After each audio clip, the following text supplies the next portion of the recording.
오늘 할 이야기는 투표에 대한 이야기예요. 투표는 여러분들의 생각보다 아주 예전부터 있어 왔어요. 대통령이나 국회의원 같은 소수의 사람들이 다수의 사람들을 대신해서 대표가 되는 제도. 이런 제도들은 고대 로마나 그리스, 이슬람, 초기의 아랍 등에 있었습니다. 근데 그때에는 다수자를 대표하는 정도였을 뿐이지 지금처럼 권력을 가지고 어떤 부정을 행사한다거나 권력을 휘두른다거나 하는 그 정도가 아니라 그저 다수의 사람들의 뜻을 대신해서 실행하는 정도의 일꾼이었어요. 민주주의의 시작이라고 하면 여러분 많은 분들이 아테네 아닌가? 민주주의 아테네 아닌가? 라고 생각하시는데 아테네에 있었어요. 맞아요. 그런데 아테네에서 대표자를 뽑은 방법이 뭔 줄 아세요? 바로 이겁니다. 제비뽑기예요. 클레로테리온이라는 이 제비뽑기를 통해서 대표자를 선출했어요. 이것은 기원전 6세기경 그리스의 7현인 중 한 사람이자 아테네의 정치가이자 아테네 출신의 최초의 시인이라고 불리는 솔론이라는 사람이 처음에 돈이 많고 적음에 따라서 참정권을 부여했던 금권 정치를 시행했다가 나중에 기원전 5세기경에 클레이스테네스가 아테네의 모든 시민들에게 평등하게 참정권을 부여하면서 시작이 됐어요. 그런데 아니 무슨 현인이라면서 금권 정치야, 왜 돈 가지고 사람 차별해? 라고 생각하겠지만 나름대로 꽤 이유가 있는 금권 정치였어요. 많은 권리를 갖기 위해서는 많은 의무가 따랐습니다. 4개의 신분으로 나눠서 제일 위 계층에는 참정권이랑 최고위직에 오를 수 있는 권리를 갖고 있었지만 대신 전체 아테네의 세금 있죠. 그 전체 세금의 60%를 담당해야 됐고 군사적 의무를 져야 했습니다. 그 밑에 있는 계층도 역시 30% 정도를 부담하고 군사적 의무를 졌고 또한 징병에 필요한 모든 말, 병참 그런 거 본인이 다 샀어야 됐어요. 세 번째는 10%를 부담합니다. 10%를 부담하는 대신에 보병의 의무를 지고 하급 관리 정도로만 나갈 수 있었어요. 그리고 마지막 4번째 계층은 아예 세금을 면제받는 대신에 시민으로만 인정받을 뿐 참정권은 없었습니다. 그러니까 나름대로 돈이 있는 사람대로 차별을 해서 권리와 그만큼의 의무를 같이 진 거죠. 이것을 클레이스테네스가 4번째 계급까지 모두 평등하게 참정권을 부여하자로 바꾼 거고 이게 발전해서 우리가 지금 알고 있는 민주주의 형태가 됐어요. 기원전 4에서 5세기경 아테네는 민회, 평의회, 행정직, 민중법원 등 4가지 분야로 구성이 됐는데요. 그 중에 민회는요, 법안을 표결하고 고위직 공무원을 뽑고 이런 걸 담당했어요. 그건 전부 다 지원자로 꾸려졌습니다. 이 민회에 모인 사람들 중에 또 제비뽑기를 해서 500명을 뽑아요. 그게 평의회입니다. 이 사람들은 법안을 작성하고 행정직 관리를 했어요. 외교 업무까지 같이 했습니다. 그러니까 지금의 입법부 역할이었어요. 사법부에 해당하는 건 민중법원입니다. 이거 역시 시민들 중에 제비뽑기를 해서 6,000명을 뽑아요. 그리고 그날 재판을 담당을 합니다. 근데 이게 매일매일 내가 판사가 되고 내가 검사가 되고 그런 게 아니라 그냥 배심원제예요. 민중재판이라고 하죠, 쉽게 말해서. 그리고 요 행정직에는 제비뽑기로 뽑힌 사람들 중에서 또 이제 민회, 공무원 이런 사람들을 다 뽑아서 한 100명 정도를 공무원으로 구성을 했고 이 사람들은 행정 업무를 담당합니다. 근데 제비뽑기로 뽑지 않는 사람들이 있어요. 그 사람들이 뭐냐면 군사와 재정 분야의 사람들이에요. 이 사람들은 전문가 후보를 두고 선거를 해서 투표로 뽑았습니다. 그거 제외하고는 모든 게 다 그냥 제비뽑기예요. 그러다 보니까 누구라도 다음번에 제비뽑기로 내가 대표자로 선정이 될 수도 있기 때문에 분쟁이 없었어. 이건 그냥 우연일 뿐이잖아요. 운일잖아요. 이것이 바로 아테네 민주주의의 핵심이었습니다. 만약에 누군가가 제비뽑기로 대표직이 선출이 됐어요. 공무원이 됐어요. 그러면 임기는 1년입니다. 한 번 됐던 사람이 재임하는 경우는 거의 없어요. 제비뽑기이기 때문에 다시 뽑히기가 엄청 힘듭니다. 그러니까 아주 평등하게 많은 사람들을 정치에 참여를 시키고 평등을 구현한 거죠. 그런데 이 제비뽑기 너무 날로 먹는 거 아닌가? 너무 원시적인 거 아닌가? 너무 제비뽑기 좋아하는 거 아닌가? 라고 생각하지만 다른 나라들도 1200년대부터 1700년대까지 주요 공직자를 제비뽑기로 선출한 적이 있습니다. 또 아테네에만 있었던 상당히 특이한 투표가 있었는데요. 여러분 뭔지 다 아시겠죠? 모든 시민에게 참정권을 부여했던 클레이스테네스가 에어백 개념으로 만들었던 도편 추방제입니다. 오스트라시즘, 오스트라키스모스, 폐각 투표라고도 부르는 것인데요. 아테네 사회인 이 아고라에 국가에 해를 끼칠 만한 위협적인 인물을 도편에다가 적는 거예요. 도자기 조각에다가 적어서 비밀 투표에 붙여. 그래서 이 사람을 추방하자라는 말이 나오면 국가에서 10년 동안 추방하는 겁니다. 그러면 궁금하죠. 아니 앞에는 제비뽑기로 해서 뭐 임기도 짧고 얼마 안 되는데 뭐 독재자가 생기고 국가에 해를 끼칠 만한 인물이 생기겠어요? 라고 생각하겠죠. 이건 내 생각인데요. 물론 사전에는 독재자를 막기 위해서 도편 추방제가 있었다라고는 적혀 있지만 내 생각인데 이건 다른 것들을 제비뽑기로 뽑다 보니까 이미 이 사람은 평소에도 행실이 개차반이에요. 이 사람이 하면 이 사람이 혹시라도 제비뽑기를 통해서 대표자가 되면 망할 것 같은 거야.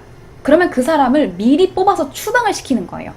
혹은 아까 이야기했듯이 군사라는 건 선거를 통해서 뽑는 거고 이 사람들은 임기가 1년이 아니에요.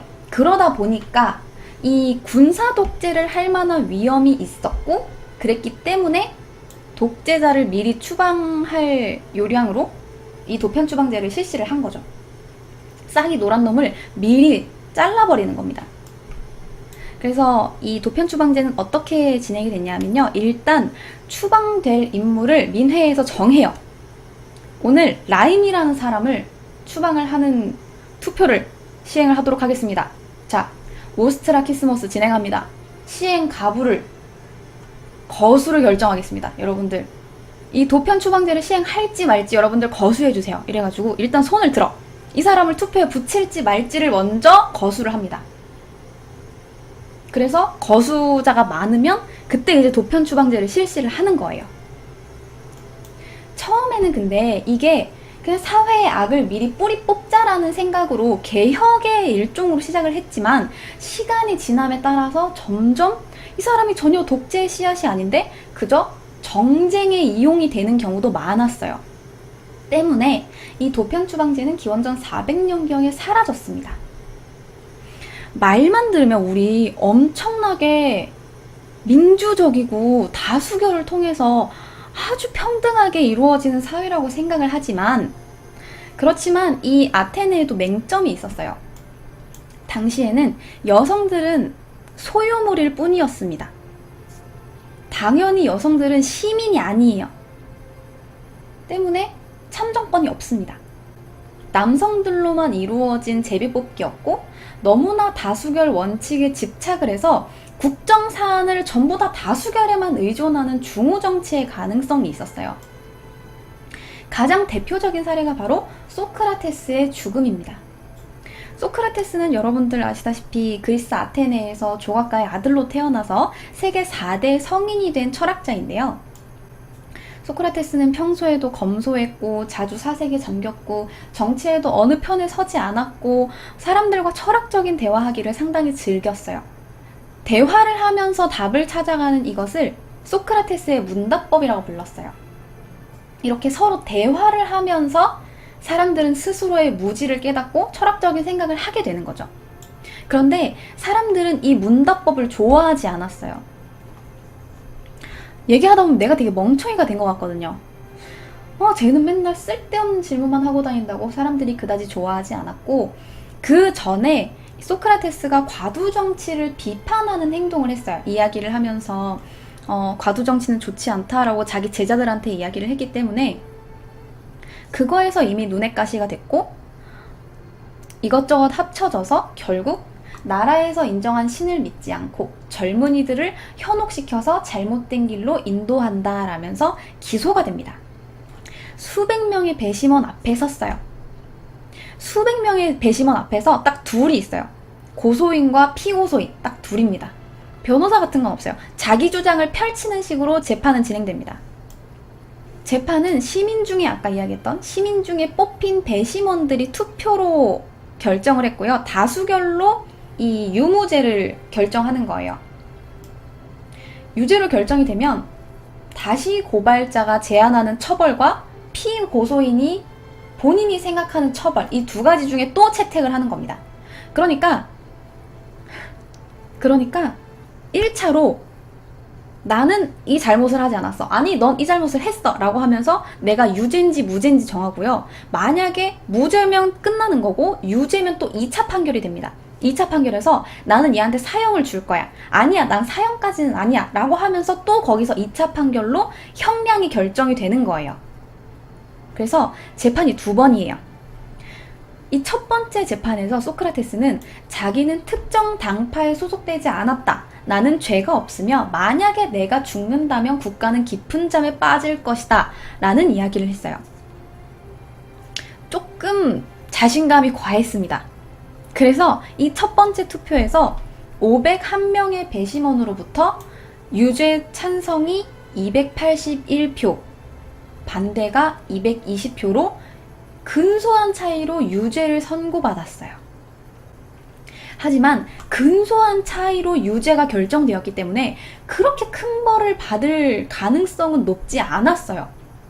왜냐하면 이 사람이 무죄라고 생각한 사람이 200명이 넘었기 때문에 이 200명이 넘는 사람들과 유죄라고는 생각하지만 더 큰 처벌을 받지는 않았으면 좋겠다라고 생각하는 사람들, 이 사람들이 섞이면 그냥 이 사람 뭐 벌금형 이렇게 하고 끝날 수도 있는 거였단 말이에요. 그렇게 2차 재판이 시작이 됩니다. 그런데 2차 재판에서 소크라테스는 이렇게 이야기해요. 나는 사실 무죄다. 나는 국가 유공자급으로 대우받아야 하며 국가는 나한테 무상으로 식사를 제공해야 된다. 라는 식으로 이야기했어. 하지만 다른 사람이 벌금형을 제한하라고 했으니까 나는 벌금형 이라고 이야기했어요. 배심원들의 반감을 사게 됩니다. 쟤는 뭔데 저래? 라는 생각을 하게 되겠죠. 그렇게 최후 변론 끝에 사형 찬성이 361표, 사형 반대가 140표로 나오면서 사형을 판결받게 됩니다. 자기 변호를 제대로 못하면 죽는 거예요. 사형 판결이 나고 감옥에 gat혀서 독약을 먹고 죽는 형벌이거든요. 그런데 이 제자들이 사형 전날 소크라테스의 탈출을 시도를 합니다. 스승님은 여기서 죽을 뿐이 아니에요. 저건 너무 말도 안 되는 법이에요. 라고 하지만 소크라테스는 악법도 법이다 라는 말을 남기면서 독약을 마시고 죽었다 라는 이야기가 있지만 사실 정확하게 그가 악법도 법이다 라고 말했다는 기록은 없어요. 하지만 비록 판결이 부당해 보이더라도 개개인의 판단으로 판결이 부당하다고 해서 부정해서는 안 된다라는 식으로 이야기를 하기는 했대요. 결국 70이 넘은 나이에 자신의 신념을 꺾느니 죽겠다라고 하면서 사형으로 인해 독약을 마시고 죽습니다.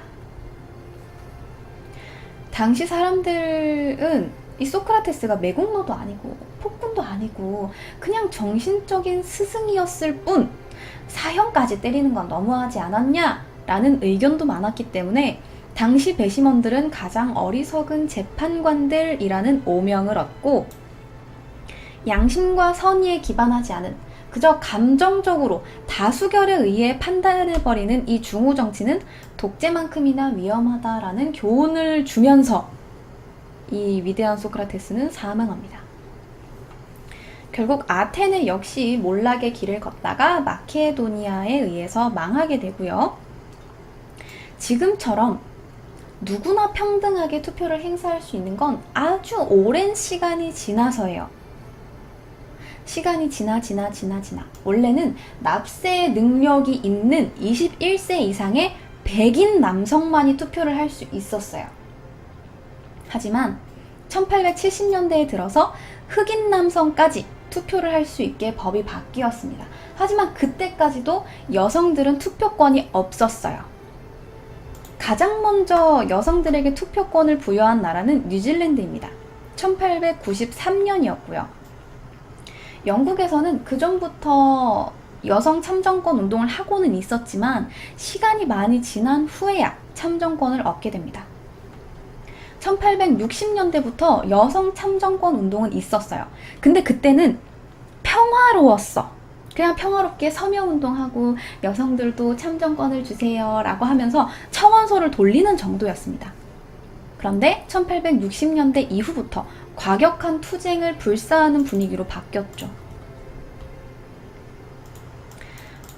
자, 요게 당시 참정권 운동을 하던 사진이에요. 여기는 미국입니다. 이 여성사회정치연합 회원들은 유리창을 깨고 불을 지르고 단식 투쟁을 하고 투옥이 되고 막 탈옥을 시도를 하고 자살 시도를 하고 하면서 엄청 격렬하게 투쟁을 했어요. 그러던 중 1913년 6월 4일 영국 런던 남부에서 한 여성이 사망하면서 그 일로 여성 참정권 운동이 좀 더 격해졌고 이후에 참정권을 얻게 됩니다. 이 여성분입니다. 런던 남부의 앱섬다운스라는 지역에서 아주 유서 깊은 경마대회가 열려요. 그런데 이 여성분, 요분 에밀리 와일딩 데이비슨이라는 여성분이 경마대회에서 당시 국왕이었던 조지 5세의 말 앞에 뛰어듭니다. 경마대회에서 말 앞에 뛰어들었어요. 빠른 속도로 달리던 말과 부딪힌 여성은 곧바로 중태에 빠졌고 나흘 뒤에 사망합니다. 이 여성분은 옥스퍼드 대학에서 영문학을 전공했던 교사예요. 또한 여성 참정권 운동가였습니다. 뛰어들면서 여성에게 참정권을! 이라고 외치면서 목숨을 걸고 참정권을 주장했으나 당시 귀족 남성들은 정말 이 여자 때문에 경마대회가 지연됐잖아. 정말 여자들 골칫거리야. 무슨 지들이 말도 안 되는 참정권을 갖겠다면서 저러고 있다. 라는 식으로 반응합니다. 이게 당시 사고 현장이에요.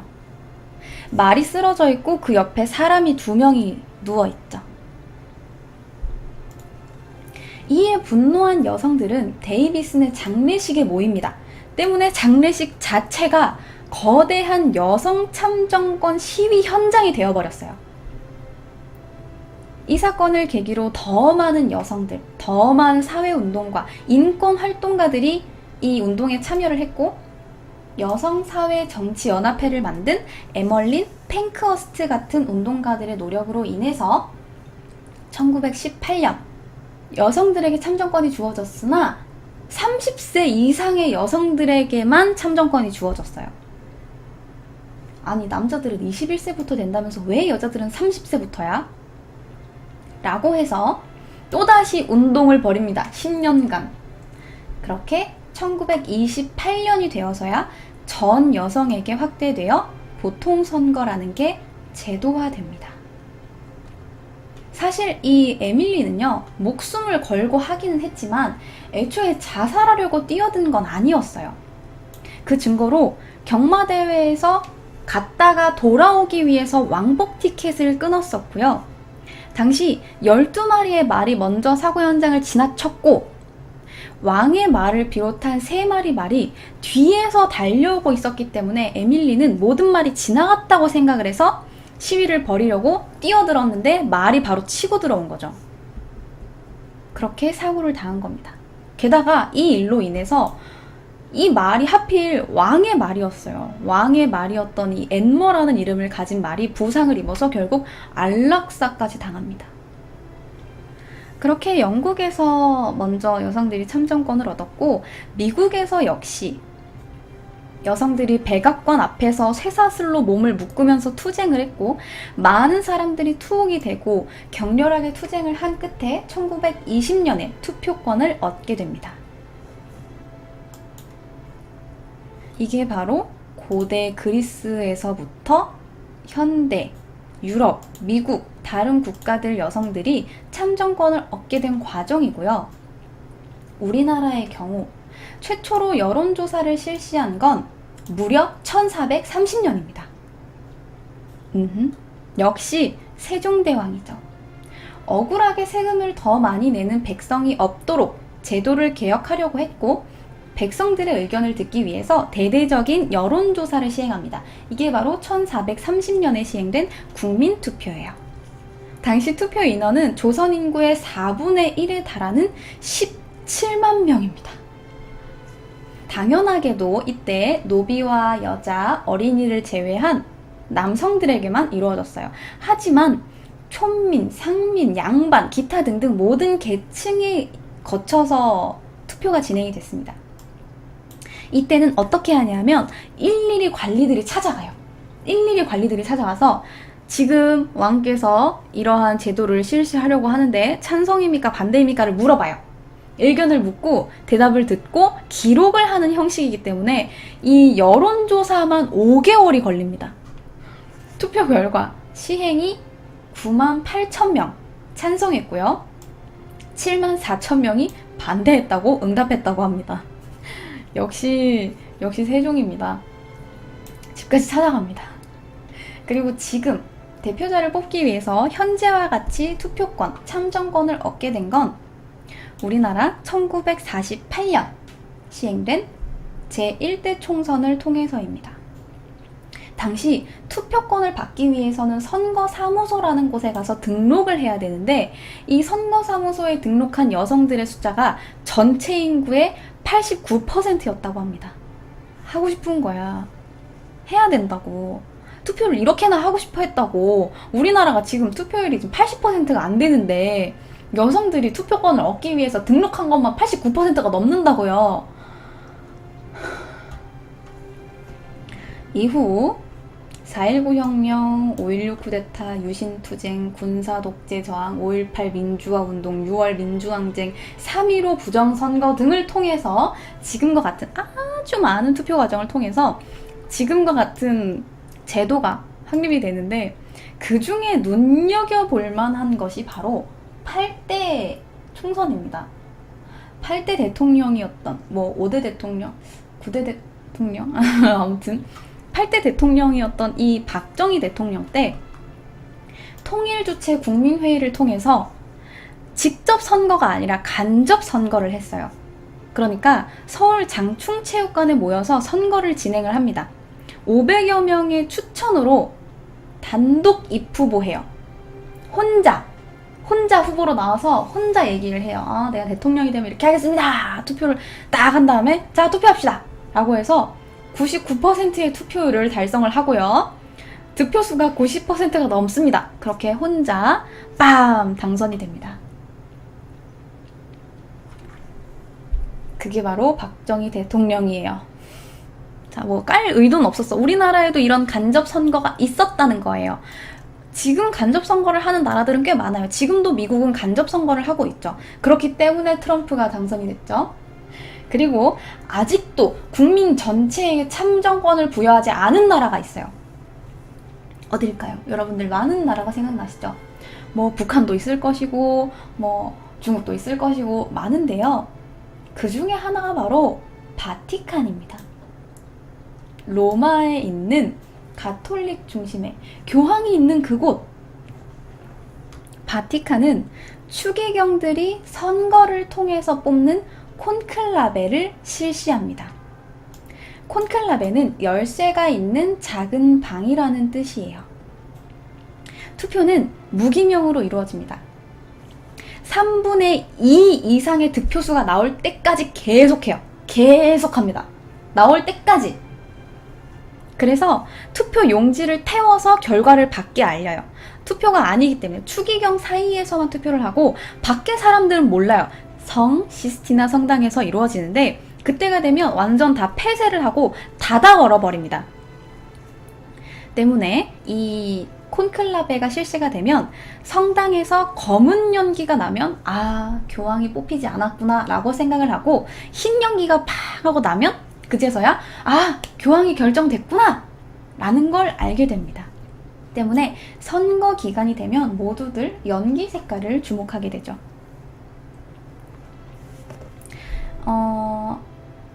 컨텐츠는 여기까지고요.